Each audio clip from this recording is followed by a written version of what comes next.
Good morning. Welcome to the Kingsport News Hour for the 24th day in the 11th month now of the 16th year of Changi. Tim Elder sitting in for the second king of Chenu, Hyung Ji-moon. Let's go right to our trip around the kingdom. And right now in Chongpyeong, Tennessee, it is 18 degrees and clear.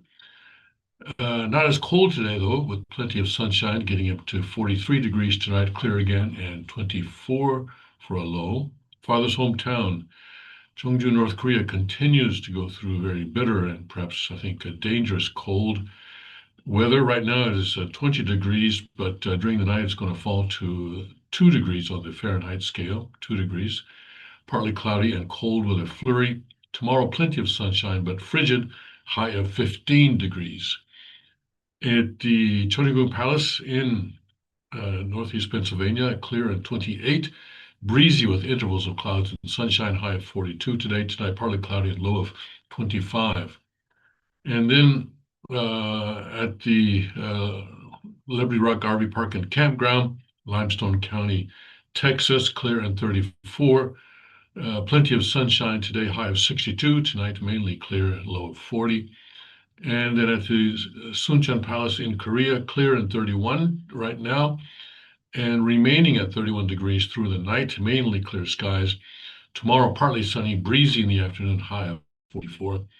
At the Gunma Palaces in Japan, currently 30 degrees and clear, partly cloudy during the night, low of 26. Tomorrow, partly sunny, breezy in the afternoon, high of 58.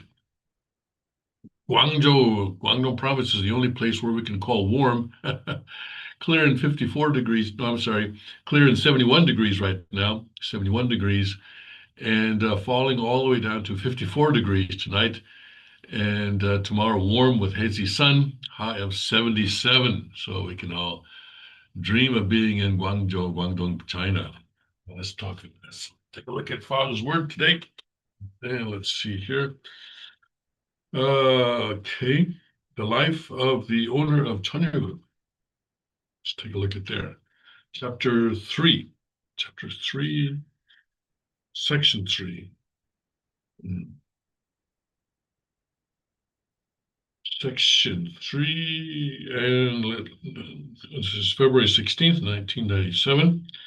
Jesus was not able to establish a family. Because family also failed in the Garden of Eden, Adam was kicked out. Adam was kicked out because of the family. In other words, he failed to form a family centered on God. So, to restore this, the true parent has appeared, and the Messiah was sent on the foundation of a nation,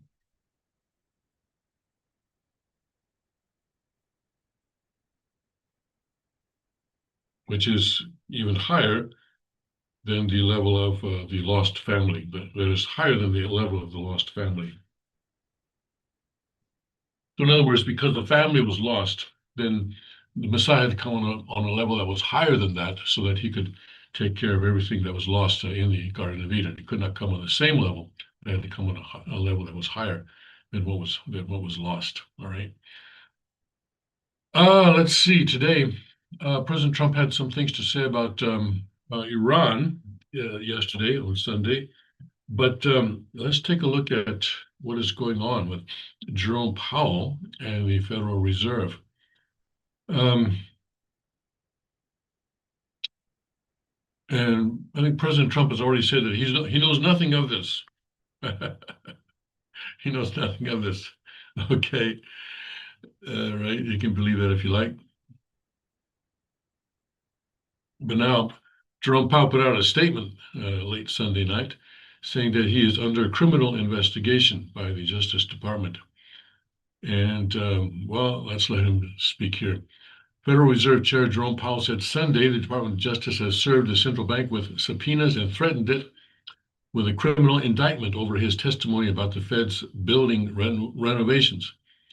I don't know anything about it, but he's certainly not very good at the Fed, and he's not very good at building buildings, Trump told reporters in the Sunday night Air Force One. What's going on here? I suddenly lost. Okay. The Sunday night Air Force One press gaggle on his return to Washington, D.C. Powell issued a statement Sunday night respecting the investigation, but vowing to stand firm in the face of threats. In a video statement, Powell said let's see here, let's get this bit bigger so we can get rid of those advertisements on the right. Let's see. I have a deep respect for the rule of law and for accountability in our democracy, Powell said. No one, certainly not the chair of the Federal Reserve, is above the law. But this unprecedented action should be seen in the broader context of the administration's threats and ongoing pressure. This new threat is not about my testimony last June or about the renovation at the Federal Reserve buildings. It is not about Congress's oversight role. The Fed, through testimony and other public disclosures, made every effort to keep Congress informed about the renovation project. Those are pretexts. The threat of criminal charges is a consequence of the Federal Reserve setting interest rates based on our best assessment of what will serve the public. Our best assessment on what will serve the public. And that phrase stands out there with me. We'll come back to it in just a minute. Rather than following the preferences of the president. This is about whether the Fed will be able to continue to set interest rates based on evidence and economic conditions, or whether instead monetary policy will be directed by political pressure or intimidation. The spokesperson for the U.S. Attorney Jeanine Pirro's office did not immediately respond Sunday to the Associated Press's request for comment. The inquiry approved in November by Pirro is examining Powell's public testimony and Federal Reserve spending records related to the renovation, which is now estimated to be $700 million over budget. So with total cost nearing $2.5 billion, the New York Times reported Sunday night. The investigation marks a significant escalation in President Donald Trump's long-running clash with Powell, whom the president has repeatedly criticized for resisting calls to sharply cut interest rates. Trump has threatened to fire Powell and said he has already chosen a replacement, with Kevin Hassett, his top economic advisor, seen as a leading contender. Powell's term as chair ends in May, though his term as a Fed governor runs through January 2028. So in May, he will no longer be chairman of the board of governors, but he will still be a member of that board of governors. Right? He'll just be another member, and there'll be a new chairman. Prosecutors have requested documents from Powell's staff, but have not publicly confirmed whether a grand jury has been convened or whether subpoenas have been issued. The Justice Department and the Federal Reserve declined to comment to the Times. At issue are renovations that began in 2022 on the Fed's historic Washington buildings, including asbestos removal, accessibility upgrades, and modernization. Powell has denied allegations that the project includes luxury features such as private dining rooms, special elevators, or new marble, saying earlier plans were revised and scaled back. The Fed has attributed cost overruns to higher labor and material costs and unforeseen contamination. All right, that's an interesting choice of words there. Let's go back to this one. Our best assessment of what will serve the public. So the Federal Reserve, and especially the Federal Reserve Open Market Committee, which is basically where the interest rates are set, or the key interest rate, not all interest rates, but key interest rate is set. The overnight rate is set. And the basic premise of the Fed is that a bunch of bankers can get together, with they have about 400 or so, or anyway, they have hundreds of PhDs in economics. What did one person called it?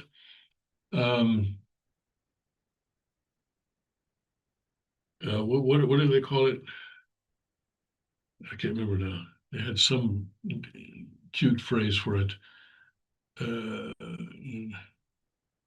I can't remember. It'll come to me. Anyway, and a lot of people wonder what are these economists doing?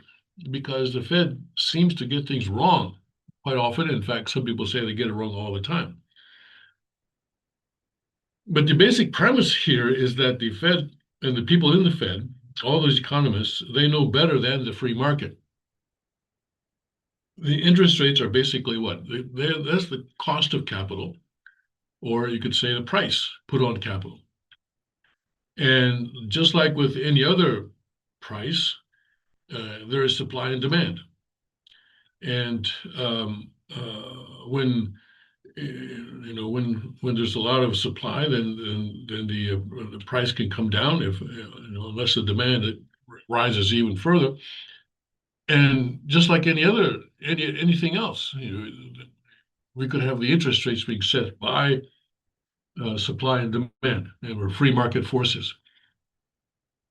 And this is what of course, the new constitution that the second king proposed in 2015 actually proposes.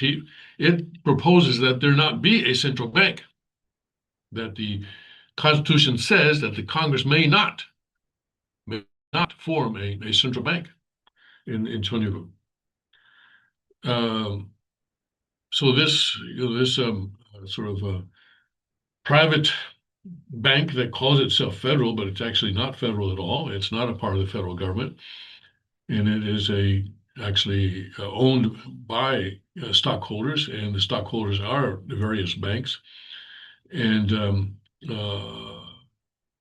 they tend to serve the interests of their friends very much, right? Very much, right? So this may be sort of a step. I don't know if President Trump intends it to be this way, but it may be a step on the way towards abolishing the Fed. The Fed has now been around for a little over 100 years, and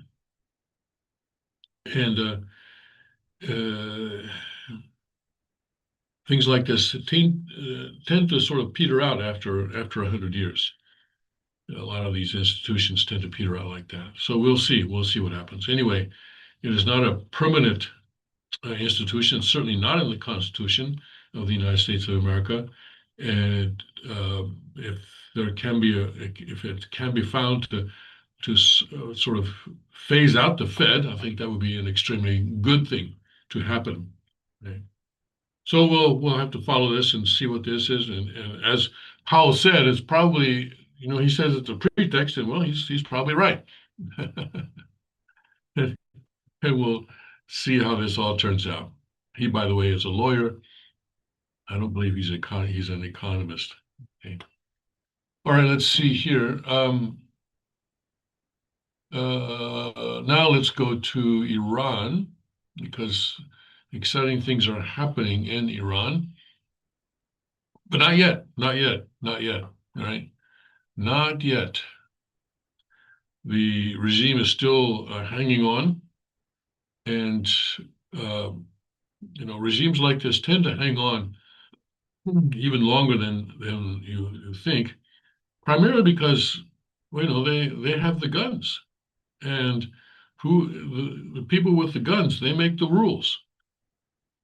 But President Trump has even bigger guns than Iran, and he has threatened to intervene if people start dying. And actually, now the reports that we're getting is now that more than 500 people have been killed. Of course, these numbers are always suspect. People have motivation to either exaggerate or minimize the numbers. But anyway, it does look like a lot of people are dying there. President Donald Trump said on January 11 that Iran's leadership has contacted his administration to seek negotiations after he warned of possible military action in the wake of mass protests in Iran. Trump told reporters aboard Air Force One that Iranian leaders had reached out to U.S. officials and that a meeting between the two sides was being set up. I think they're tired of being beat up by the United States, the president said. Iran wants to negotiate. Trump warned that the United States may have to act before a potential meeting takes place because of the current situation in Iran, as the Iranian regime's clampdown on protests has left hundreds dead. There seem to be some people killed that aren't supposed to be killed. These are violent, if you call them leaders. I don't know if their leaders are just, they rule through violence, but we're looking at it very seriously. The military is looking at it, and we're looking at some very strong options. We'll make a determination, he said. When asked about Iran's threatened response to a U.S. strike, Trump said any such actions would be met with a powerful force. If they do that, we will hit them at levels that they've never been hit before. And they won't even believe it. I have options that are so strong, U.S. President said. Iranian Foreign Minister Abbas Araghchi has blamed the United States for escalating the protests, saying that they were made violent, bloody, to give an excuse to Trump to intervene. He said the protests were infiltrated by terrorist operatives and terrorist groups. We have recorded audio messages received by those terrorist operatives, giving them orders to fire on protesters, to fire on the security and police personnel, to fire on peaceful civilians, to fire on anyone coming their way, women, men, young or old, Araghchi said. Their goal is to kill the highest possible number. As a result, many were killed in these violent demonstrations. The living proof of this is that many of those killed received gunshots from behind. They cut the throats of some security personnel. They burned others alive. These are ISIS practices. At the same time, they started to wreak destruction on public and private property, targeting governmental institutions, police stations, even residential homes and commercial shops. And I think the Iranian government also has been bringing in Hamas and others, some of the terrorist groups that they've been sponsoring, bringing those people back to Iran to fight for the government. So it's turning into a real, a real mess. Araghchi made the remarks during a January 11 meeting with foreign diplomats broadcast by Al Jazeera, in which he claimed the situation has come under total control, but gave no evidence. The security personnel were deployed, stood up and confronted the terrorist operatives infiltrating the demonstrations, he added. At least 544 people have died, and about 10,681 others have been detained in Iran's nationwide protests as of January 11, according to the human rights activist news agency, which relies on supporters in Iran to cross-check its information. So this is what I mean. This kind of organization would have motivation to exaggerate the number of dead and so forth, because they do want Trump to intervene. And they do want to they do want to rally sympathy for themselves in the international international arena, especially within international public opinion. Now, maybe it's right. Maybe they're doing a good job. They say they're saying they're cross-checking the information, but we have to, consider the possibility that the numbers are not quite that high. Of those fatalities, HRANA said that at least 483 protesters and 47 were law enforcement forces. The protests have now spread to all 31 provinces as they entered the 15th day. HRANA said it was investigating hundreds more reports of people feared dead. Trump earlier warned that the U.S. military would intervene if the Iranian regime escalates the use of lethal force against protesters. If Iran shoots and violently kills peaceful protesters, which is their custom, the United States will come to their rescue. We are locked and loaded and ready to go, he stated on Truth Social on January 2nd. And as I said, the United States cannot be the savior of everyone around the world. And besides, I think it is not good for the people. I think that freedom has to be won. And yes, the price for freedom has to be paid in blood. That is always true. That is always true eventually. And the Iranians are now paying for their freedom in blood. And I think it would be wrong for President Trump to intervene that way. If President Trump wants to intervene, instead of sending bombs, why doesn't he send crates of AR-15s, with ammunition and magazines? uh, I think that would be much better. Sure, give them the ability to protect themselves or give them the ability to fight. I think that'd be much better than sending bombs. That would be my recommendation. The president reiterated on January 10th that the United States is ready to help, spurring strong condemnations from Iran's political elite. Iran's parliament speaker threatened on January 11th that Israel and U.S. military installations will be Iran's legitimate target in the event of a U.S. strike. I think the sort of Iran-supported terrorists abroad are a little bit cautious right now because they don't know how much longer the mullahs are going to be able to send them money. And if Iran falls, these people could be sort of left out in the cold, so to speak, and left without support and left without protection. So they might be a little bit hesitant to carry out orders for terrorist strikes on U.S. military installations, I think. The protests, which began on December 28th, were triggered by surging inflation and the collapse of the Iranian rial. Iranian authorities have signaled preparations for a harsher response after shutting down internet and phone access nationwide, severely limiting the flow of information and complicating efforts to verify casualty figures. Iranian Supreme Leader Ali Khamenei stated on social media on January 9th that protesters have been damaging properties across Tehran and other cities to please Trump and make him happy. The Chief Justice of Iran has vowed that punishments for protesters would be decisive, maximum, and without any legal leniency. Okay. And I think Elon Musk has tried to give them internet access through Starlink, but then I think I heard that somehow the government had found a way to cut that off. So I don't know exactly what's happening with that right now, what the recent information is on that right now. Okay.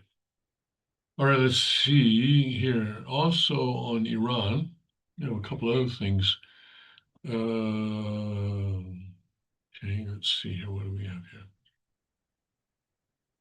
Okay, flights are operating normally despite internet disruptions, it says here. Okay. And some pro-government demonstrators have taken to the streets and after calls by Tehran officials to show support. Okay.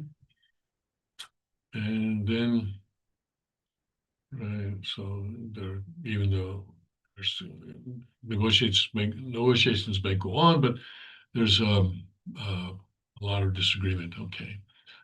All right, let's see here. Let's take a look at this one. This man says that this may be the end of the mullahs. And as I've said before, if Iran does in fact go down, in other words, if there's a change, a radical change in the direction of Iran, religiously, politically, diplomatically, economically, that would be a major event in Middle East, but also this would be affecting the rest of the world as well, because Iran, in many ways, is it's a very influential country in many ways. And for one thing, what happens to their nuclear program? As far as the world knows, they have not developed a nuclear weapon. But how close are they actually? Well, we'll find out if they do in fact fall. We'll find out. We'll be finding out pretty soon. All right, let's take a look at this. Okay, this man says that he does not think the mullahs can survive this uprising, and he wants to give his reasons. Okay. knife-wielding thugs, excuse me, weeds that must be uprooted,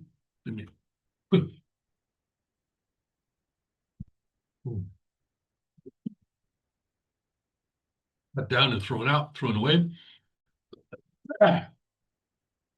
These are some of the words I'm going to use. Excuse me.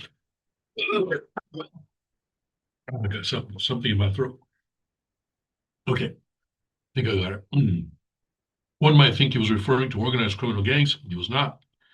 He was describing the people of Mashhad who had taken to the streets after security forces killed a high school student in the city's Kui Tolab neighborhood. 34 years later, in Mashhad, the birthplace of the supreme leader, protesters have once again filled the streets, capturing the world's attention. From the White House, the U.S. president is now speaking of the city slipping into the hands of popular forces. The ideological and religious heart of the Islamic Republic, the symbolic city bound to Khamenei's own life story, has become the scene of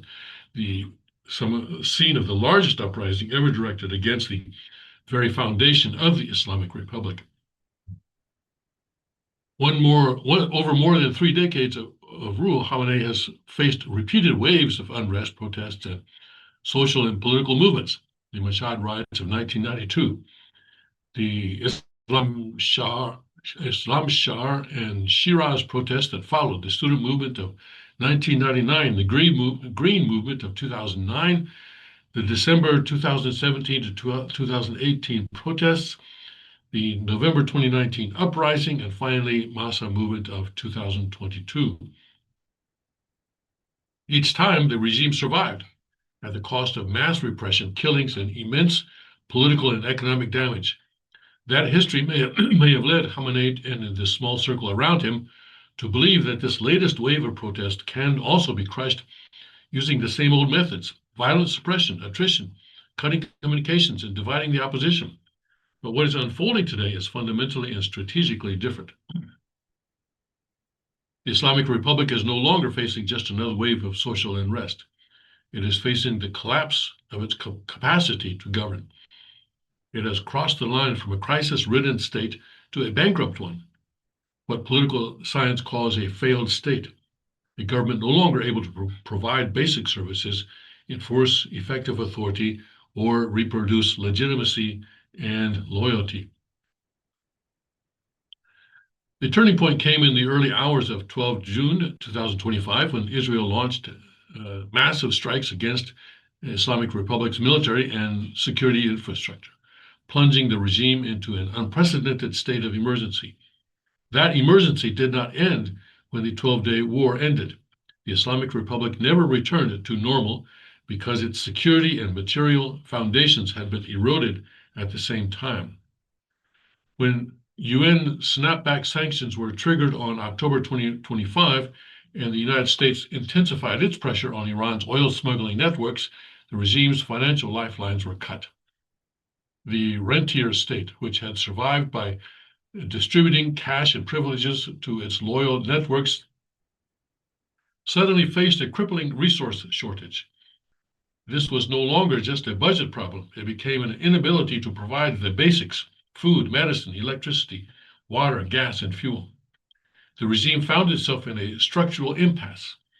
To prevent social explosion, it had to supply the population with the minimal living standards, but to survive politically, it also had to keep feeding the security forces, militias, and patronage networks that formed the backbone of its rule, and any damage to their interests would accelerate its internal collapse. But the regime no longer has the money to sustain both. The result is the paralysis of the Islamic Republic's traditional mode of governance. Even during the bloodiest moments of the November 2019 uprising and the Masha movement, the Islamic Republic still had a key advantage: financial and diplomatic room to maneuver. Under the Biden administration and during nuclear talks, the Islamic Republic was selling around 1.2 million barrels of oil a day. Despite sanctions, it had relatively easy access to hard currency.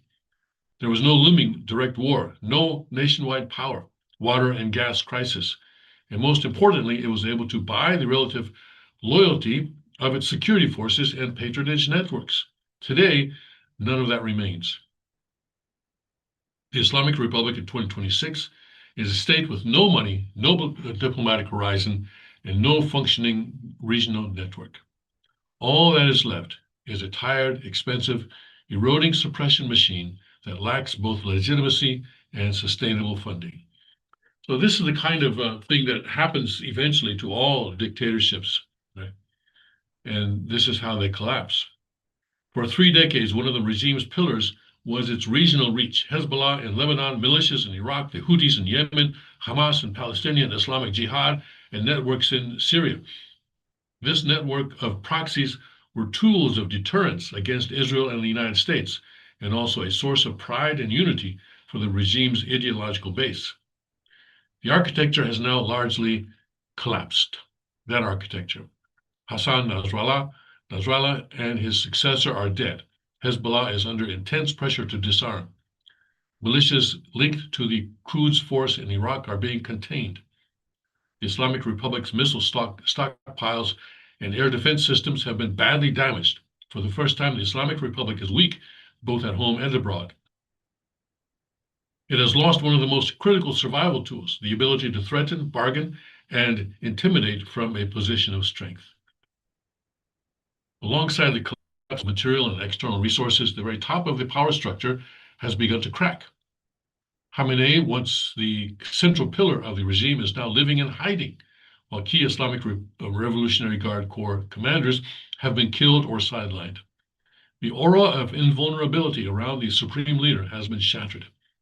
In systems like this, the mere perception that the leader is vulnerable is itself a driver of collapse. Yes, and I'm sure Kim Jong-un is paying attention to this, and so is Xi Jinping.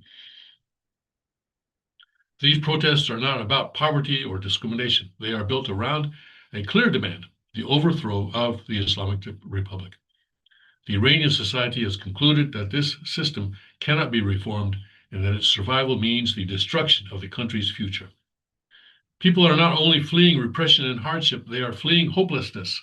They see a state that cannot keep the lights on, cannot provide medicine or food, whose leaders are hiding underground, or whose regional power has crumbled. What remains is not a strong government, but a bankrupt one.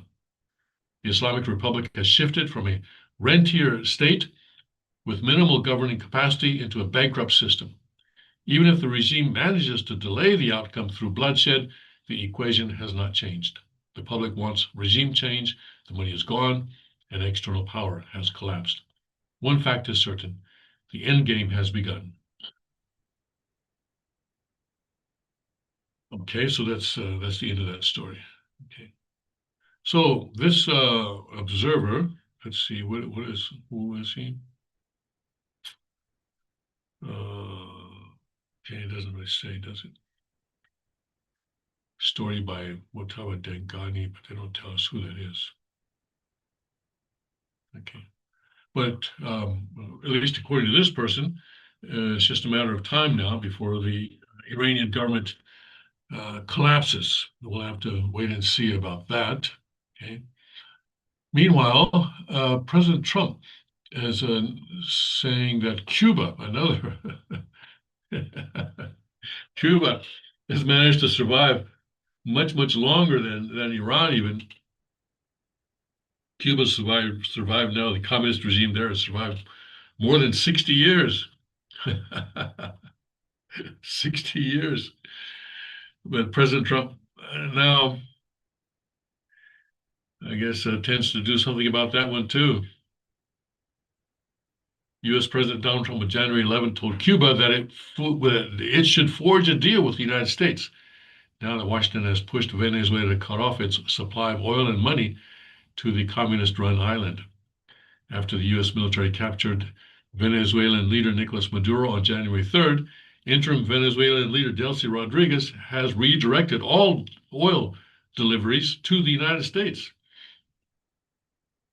Cutting off Venezuelan oil supply to Cuba, which has historically relied on support from Caracas, would apply significant pressure to the Caribbean country, which has been under communist control since Fidel Castro's 1959 revolution. So what is that?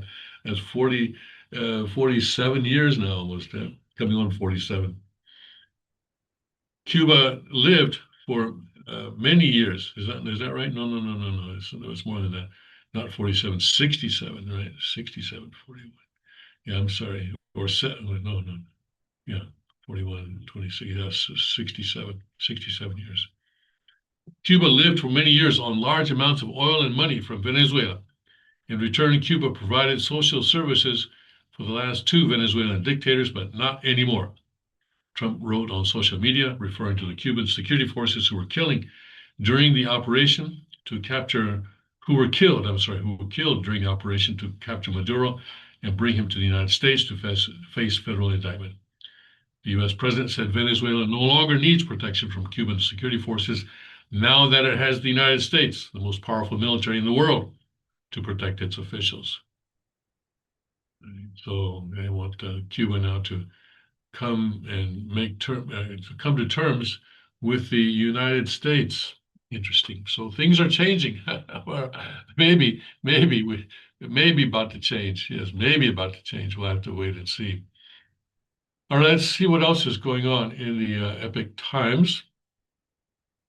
Okay, Trump says Iran seeks negotiations. Okay, and then 500. Okay, and then Powell under criminal investigation. And let's see here. Yeah, let's take a look at this one. This is former transgender teens are fighting for justice.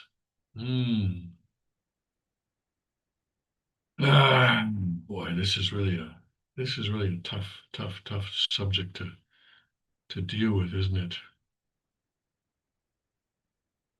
And this is, these people are really victims of really stupid parents. Despite obstacles, several cases involving minors with gender dysphoria are headed to trial this year. So maybe now, finally, when we talk about gender affirming care, we can talk about affirming the actual biological gender of the child, not some made up gender by a parent, made up by a parent that wants to get sort of their progressive credibility, shall we say, so they can go around boasting to their friends that, oh, I have a son who's transgender, or a daughter that's transgender, or so forth and so on. This is really a crime against young people. And the parents need to be held accountable in a very, very intense way. Young people who used to identify as transgender have filed dozens of lawsuits in the past few years, but have yet to win a verdict in their favor. They are known as detransitioners, those who regret changing their gender identity, often after making irreversible changes to their bodies via medication and surgery on the advice of medical professionals. Yeah, the medical community, this is one of those cases, where the medical community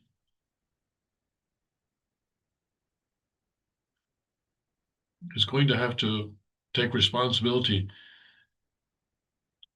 for what has happened here. And it may not happen soon. It may be 10 years, 20 years down the line, but at some point, I'm sure it's going to happen. This year, several cases that have survived dismissal in arbitration and are making their way into courtrooms across the country. These cases face obstacles, including statutes of limitations, caps on medical malpractice awards, and huge legal bills for cases that can drag on for years. One case in New York, scheduled to go to trial this week, involves a then 16-year-old girl who thought she was male and underwent a double mastectomy in December 2019, according to court documents. She has since detransitioned. The case, Fox Variant versus Kenneth Einhorn et al., is scheduled for trial next week. The lawsuit was filed in the Westchester County Supreme Court in 2023 against the girl's therapist, doctor, and the medical facilities involved, not the parents. The significance of the lawsuit is apparent to attorneys at Fiedler Deutsch, an experienced New York law firm representing the detransitioner in the medical malpractice suit. It may be the first case of its kind in the nation to go to trial, the firm's website noted in an April 2025 post titled Understanding Detransition Cases, Legal Recourse for Minors Impacted by Gender-Affirming Care. But why do they still call it gender-affirming care? It's not gender-affirming care. It's gender. Anyway. Medical professionals involved in the case are accused of negligence and causing pain, suffering, and mental anguish of a permanent nature to the plaintiff, formerly known as Isabella Bazil, according to court documents. Defendants allegedly failed to inform the teen of the risks, hazards, and alternatives involved in the medical procedures she underwent, according to the lawsuit.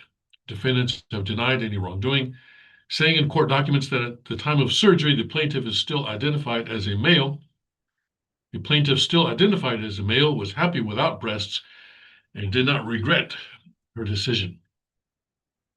Neither the defendants nor plaintiff's lawyers wish to comment on the case when contacted by Epoch Times.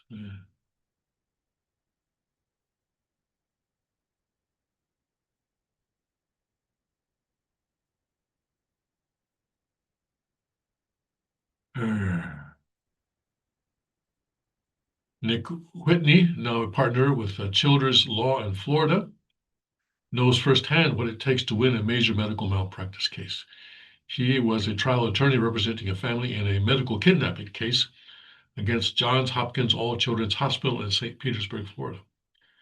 The case was made famous by Netflix's 2023 documentary, Take Care of Maya, and resulted in an initial $261 million verdict against the defendants, the largest in the state's history. Whitney said a victory in the New York detransitioning case would shock the medical establishment. The hospitals and doctors will act like ants running around in a sugar bowl if one of these brave plaintiffs prevails, Whitney predicted. A win would potentially change the way pediatric gender dysphoria is treated in the United States, he said. The more immediate and substantial effect will be a forced reckoning. The doctors and hospitals will have to adjust their risk calculus and decide if their legal exposure still justifies them victimizing children and adolescents, he said. This is the way the medical and also the legal world works. Risk calculus. Previously, if they refused to do these operations, then their risk calculus was that they might get sued for not doing it. And now that they've done it, they're getting sued for having done it. So it's all about risk calculus for them.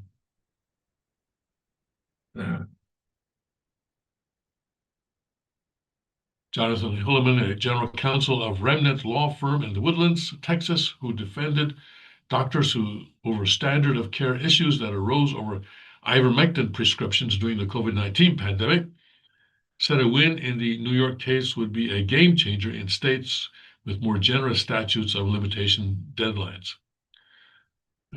Despite the dramatic increase in transition procedures and surgeries on minors, detransitioning lawsuits face significant hurdles, he said. For example, the Temis Resource Fund lists 23 detransitioner cases, with most filed between 2020 and 2024. However, many have been dismissed, settled, or are pending. Tort reforms such as damage caps and statutes of limitations are major roadblocks, Houlihan said. The cost of securing medical experts to evaluate deviations from the standard of care can exceed $50,000. These reforms in place often obstruct valid claims and insulate providers from accountability, particularly when when regret from often irreversible surgery manifests years later, he said. Uh, Besides the New York case, two other detransitioner cases are expected to go to trial this year. Those include the high-profile California case brought by Chloe Cole against Kaiser Foundation hospitals, doctors, therapists, and others. Cole is an outspoken detransitioner and critic of medically transitioning gender dysphoric children. She sued Kaiser Foundation hospitals and others after surgeons removed both her breasts when she was 15. I tell you, this is tough, tough, tough, tough, tough. But yeah, this is what's going on. Ah!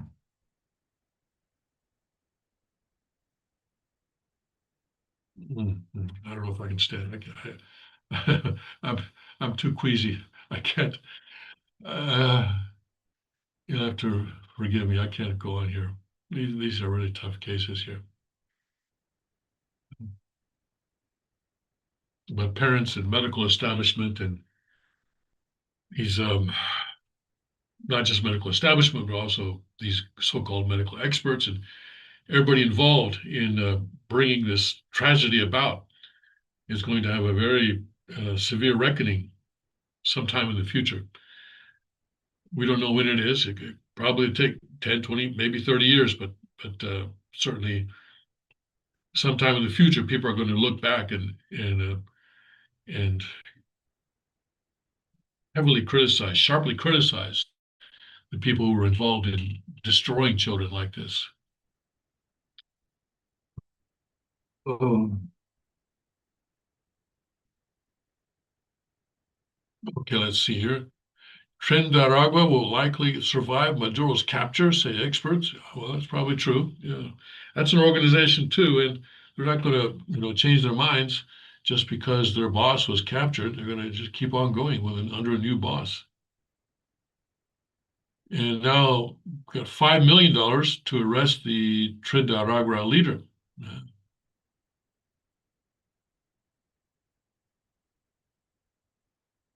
Okay, so let's go to the right part, see what's going on there.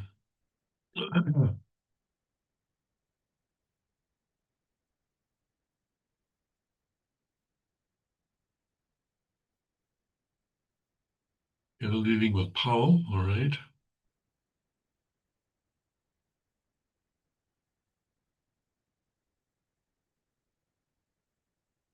And they're still supporting Renee Good, who was killed in Minneapolis after she tried to run over an ICE agent.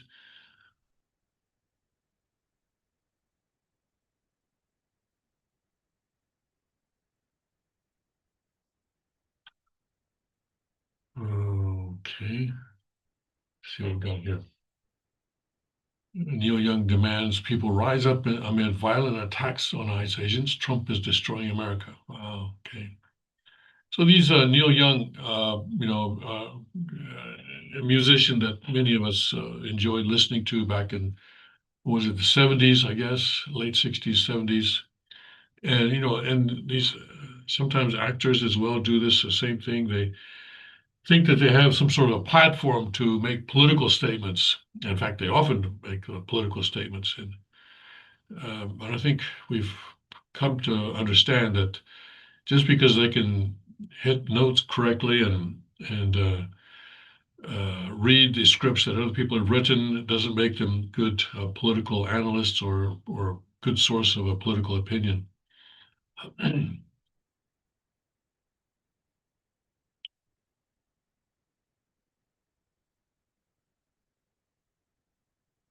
All right, let's see here. Okay.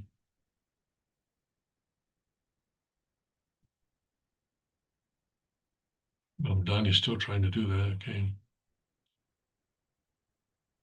Yeah, let's look at the J.K. Rowling. She's criticizing human rights activists for being silent on what's going on in Iran. Yeah, good.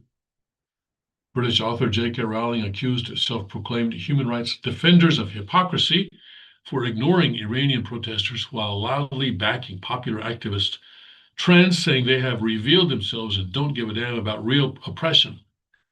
in a viral post Sunday with over 3 million views on X. The Harry Potter author called out activists who have rallied against the West and its allies, but remain silent as Iranians rise up against their oppressive regime. If you claim to support human rights, yet can't bring yourself to show solidarity with those fighting for their liberty in Iran, you revealed yourself, she posted. You know, um, on Sunday, I interviewed a man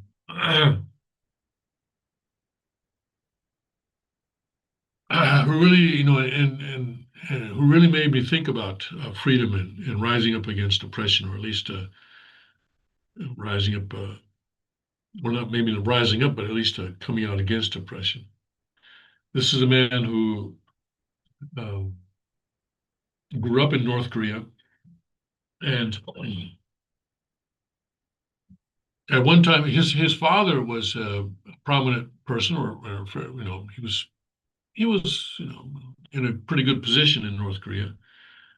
But as often happens in North Korea, he got purged, and the whole family got sent to a labor camp, forced labor camp in the northeast part of the country, where it's the coldest also.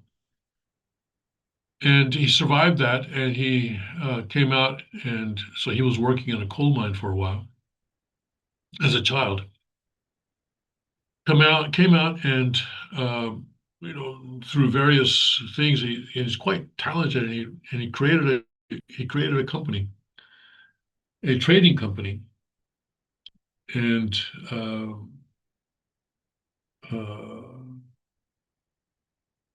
became quite important actually in the North Korean power structure as a result of his ability to um, to bring hard currency, in other words, dollars, U.S. dollars mostly, but also euros and other currency into the country for the sake of Kim Jong Un. But then there was an incident where uh, there was an incident which put his life in danger, and so he made the decision to risk his life and the lives of others to escape North Korea and come to South Korea. And he came to South Korea 20 years ago, and he's actually been quite successful here as well. He's founded a company that he says will show South Koreans what traditional Korean liquor is supposed to taste like. He said when he came here, he tasted the South Korean traditional liquor and said he couldn't tell the difference between that and water. so, uh, so and actually the product that he's developed has won at least one prize at a food contest in Korea, South Korea. But as I was talking to him, I really realized that this is a man who understands what freedom is. Uh, and many people try to escape North Korea, and not all succeed. And their failure often results in their death, or if not immediate death, then in other words, if they're not shot dead as they try to cross the border, they are put in prison camps or so forth. And right now, North Korea has an agreement with China where whenever China catches a North Korean who's in China without papers, in other words, an illegal immigrant, China will send them back to North Korea. And they have this agreement going on between the two countries. And so a lot of people have been sent back that way. And usually the people who succeed seem to be the ones who somehow make it down to down into southern China to the borders with Laos and other Southeast Asian countries there, especially Laos seems to be a popular place for North Koreans to escape into, and um, then they go to Laos, to Thailand, and they get themselves to a South Korean embassy or consulate and declare themselves to declare themselves as North Koreans who want to go to South Korea, and then the South Korean government accepts them and it brings them in. And but they go through a harrowing course, because at any point, because they're traveling without papers, and in a country like China, and they're on a train. But and this man also, he wrote a book where he mentions his experience of riding on a train going towards southern China, and the train conductors coming through, checking tickets and checking IDs, making sure that everyone is legal. But just before the conductor comes to him, a fight breaks out in another part of the train, and the conductor has to go and deal with that situation. And so this man avoided being caught. So that kind of thing happens again and again, and so some people are experience. Everyone who is successful experiences this kind of miracle somewhere along their journey. These are the people who really understand freedom. And I couldn't help but compare myself to him, because as many of you have as well, born into freedom, and we did not have to fight for it. We did not have to make decisions that could cost our own lives or the lives of our loved ones. Of course, people who escape North Korea have to think of what is going to happen to their families who maybe don't want to leave or cannot leave. What happens to them? That kind of thing. That's the kind of person who truly understands freedom. And freedom is not something that anyone can give you. This is what I keep saying about the people in Iran. Freedom is not something that anyone can give you. You have to pay for it yourself. And okay, so our parents given it to us. That's true, but our parents paid for it, or our ancestors paid for it. Our founding fathers in America paid for it, or whoever, in my case, my great grandfather, I guess, paid for it when he came over on the boat from Scotland. Uh, anyway, he did not have to. He was not, and his life may not have been in danger, but he had to leave a lot behind when he left Scotland. So that just made me think about what is happening in Iran and in other places like this. So we need to pray for these people, and pray for the people who are being oppressed, China and North Korea. Pray for their liberation soon. Okay, let's see here. Iran's President Pezeshkian called for counter demonstration against mass protests. Apparently, the $7 a month idea didn't really pan out, I guess, right? uh,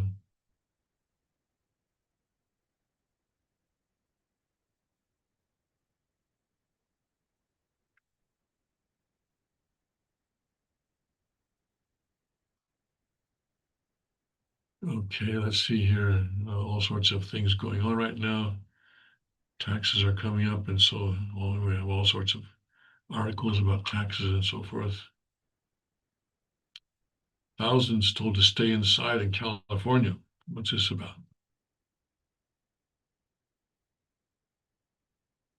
Stay indoors over concerns from the EPA about high levels of air pollution as of January 11th.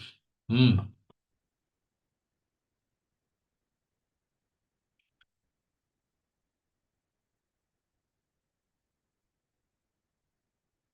EPA warns that when unhealthy levels of PM 2.5 are recorded. People in sensitive groups are especially at risk. Okay, well, here in Korea, we have that quite often because of the pollution that's coming over from China, across the ocean from China.